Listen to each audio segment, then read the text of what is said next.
Emmylou Harris is one of the most respected and award-winning country performers of the past few decades.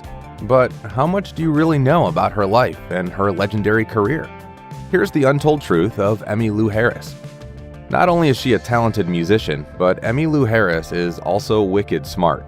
Born in 1947 in Birmingham, Alabama, Harris's father was a Marine Corps officer who served in the Korean War. He was reported missing in action for a time and spent nearly a year as a prisoner of war before returning home. Because her father was a Marine, Emmylou and her family moved a lot during her childhood, ending up in Woodbridge, Virginia, where Emmylou attended Garfield Senior High School. While there, not only was she a straight-A student, but she played saxophone in the marching band and was also a cheerleader. It's no surprise that a young woman with such diverse talents became class valedictorian in 1965. After graduating, she moved on to the UNCG School of Music, Theater, and Dance at the University of North Carolina at Greensboro, but not for the reasons you might think. Harris hadn't planned to become a singer. Instead, she studied drama with the idea of becoming an actor, appearing in numerous plays, including Shakespeare's The Tempest. On the side, though, she also began playing some live local music gigs in order to pay the bills. Ultimately, she dropped out of school. In an interview with Gibson, she said, "When I went and did some serious acting classes, I realized that it was work of a kind that I didn't have a natural instinct for compared to music." I wanted to be an actress. And I say that because I had very little talent for it. For someone who became quite the prolific staple of the genre, Emmylou Harris's roots were not in country music. Instead, in the 1960s, she fell in love with the music of folk legends like Joan Baez, Leonard Cohen, and Bob Dylan. Folk is adjacent to country, of course, and Harris wasn't a complete stranger to the country stars of the day. Growing up, her brother had an extensive collection of country music albums, introducing her to artists like Loretta Lynn, Johnny Cash, and Buck Owens. She told Gibson, "I wasn't unaware of it because my brother was a huge country fan way before it was popular to be one." She said the variety of musical influences helped her as she wasn't locked into just one idea of what kind of music she should play. "I was a kind of tabula rasa, not really having any inclination to anything. Between folk music and then discovering country, all roads were open to me. I could embrace each singer, each writer, each song. I never limited myself." According to biography, after Emmylou Harris dropped out of college, she moved to New York, where her first marriage to Tom Slocum only lasted a year before it fell apart. She then headed south to the Washington, D.C. area with her baby daughter, Hallie, to move back in with her parents. Harris sang and played guitar in many D.C. area music venues in the early 1970s, including the Cellar Door, the Assembly, the Red Door, and the well-known local chain, Clyde's. She was initially mentored by a music duo, Bill and Taffy Danoff, who played at the Cellar Door and had already established a local following. Harris told DCist, "They kind of took me under their wing, and introduced me to club owners that hired local talent. And that's kind of how I really got my start, from Bill and Taffy." It was at Clyde's where she met someone who would change the course of both her life and country music itself, Graham Parsons. In 1971, Harris was performing when she was spotted by Chris Hillman, a former member of the Byrds. He in turn recommended her to Graham Parsons. Harris told Gadfly, apparently Graham had mentioned to Chris Hillman that he was going to do a solo record, and he was looking for a woman to do sort of a George Tammy, Conway Loretta type of country duets.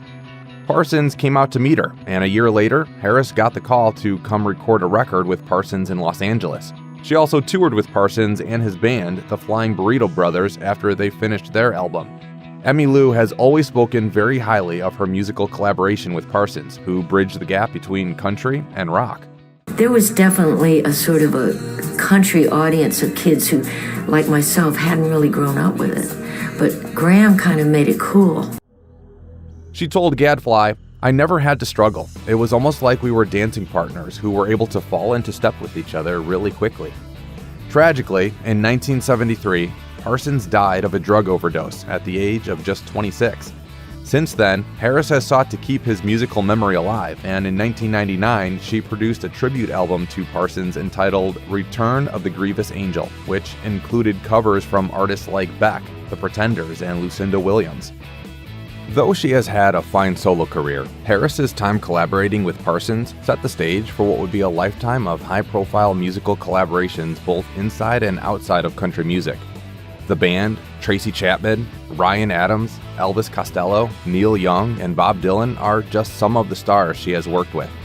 Working with Bob Dylan on his album Desire in 1976 was especially surreal for Harris, since she grew up admiring his music in the 60s when she was starting out. She told Gadfly, "Obviously, Dylan had a huge influence on me. Dylan was as close to a god as anybody I had ever met." Harris also had an unexpectedly fruitful collaboration with rock-pop legend Roy Orbison. Harris and Orbison sang the top 10 hit country duet That Lovin' You Feelin' Again in the summer of 1980. The song went on to earn them a bevy of accolades, including a win for Best Country and Western Performance for a Duo or Group at the 1981 Grammy Awards. The song, written by Orbison and Chris Price, was also featured in the film Roadie, starring Meatloaf, and can be heard on Emmylou's compilation album Duets, released in 1990. And that's just the tip of the iceberg. Harris can be heard singing on many pop rock studio albums, including backup vocals on Ryan Adams' album Heartbreaker, on the track Oh My Sweet Carolina, on Tracy Chapman's album Telling Stories, on multiple Luscious Jackson tracks from the 90s, and on two of Warren Zevon's albums from the early 2000s. She's famously performed live with the Dave Matthews Band many times. Not only does she perform with artists across the music spectrum, but she also performs covers from all genres, including a song by Jimi Hendrix on her album Wrecking Ball. Emmylou can also be seen performing on Jonathan Demme's documentary Neil Young, Heart of Gold, in which she joins Neil, his wife, and an arrangement of various popular musicians to perform songs from his album Prairie Wind for the first time live.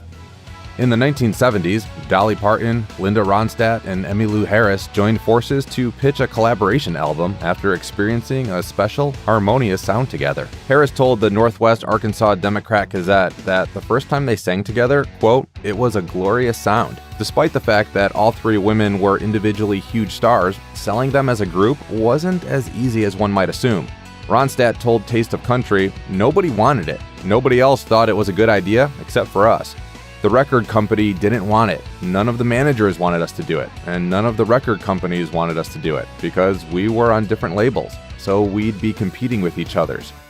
Eventually, the concept album found a way, and Trio was finally released in 1987.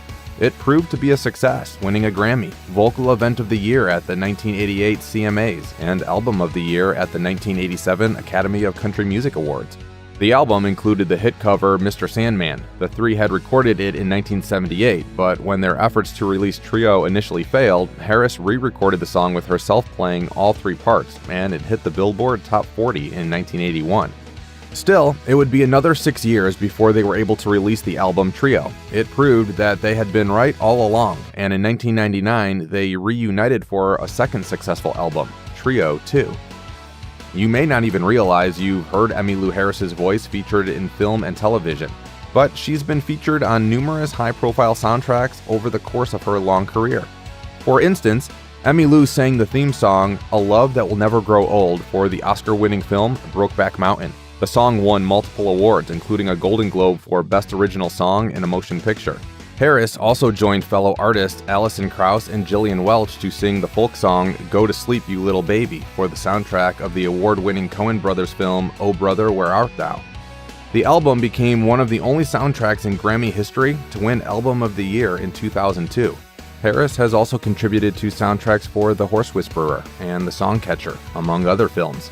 But she had never actually written an original song for a film until 2008, when she wrote the title song in Rodanthe for the Richard Gere and Diane Lane film Nights in Rodanthe. Harris told The Boot, "I was intrigued with the story when I first heard it, and I especially loved it because of the location. The Eastern Shore was a place I'd read about as a child in a book called Misty of Chincoteague."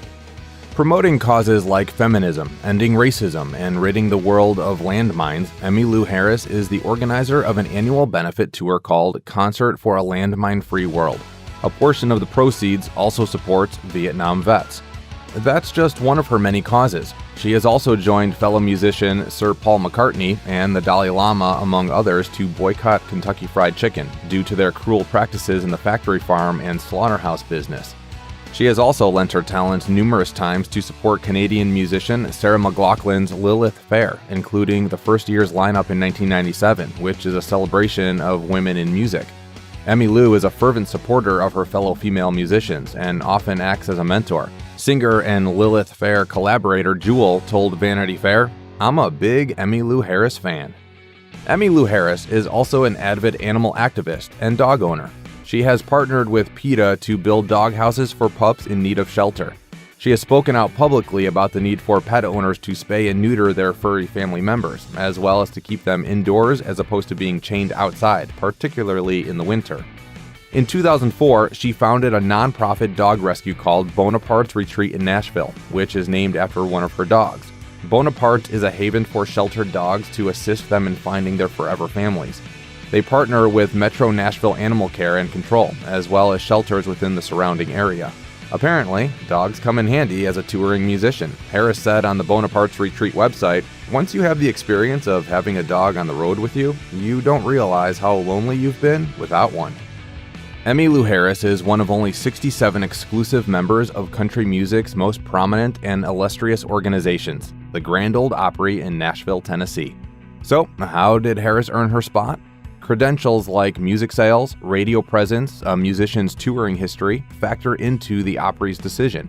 Ultimately, the way an artist becomes considered for the honor is when a current member nominates you. Harris has been a member since 1992. In 2012, the Opry held a ceremony for her 20th anniversary as a member, in which she performed with Vince Gill and other artists. The Opry, of course, has been home to some of country music's biggest stars, including Johnny Cash, Patsy Cline, Patti Loveless, and Alison Krauss, and more recent popular artists like Blake Shelton, Carrie Underwood, and Brad Paisley. Harris said of joining the Opry crew, "I feel like I've come home to a family I didn't even know I was a part of." The night of her induction, she said, "Music is like food, sustenance. You certainly don't do it for the spotlight. You do it for the amazing exhilaration of singing, the feeling of the music going through you." Check out one of our newest videos right here. Plus, even more grunge videos about your favorite stuff are coming soon. Subscribe to our YouTube channel and hit the bell so you don't miss a single one.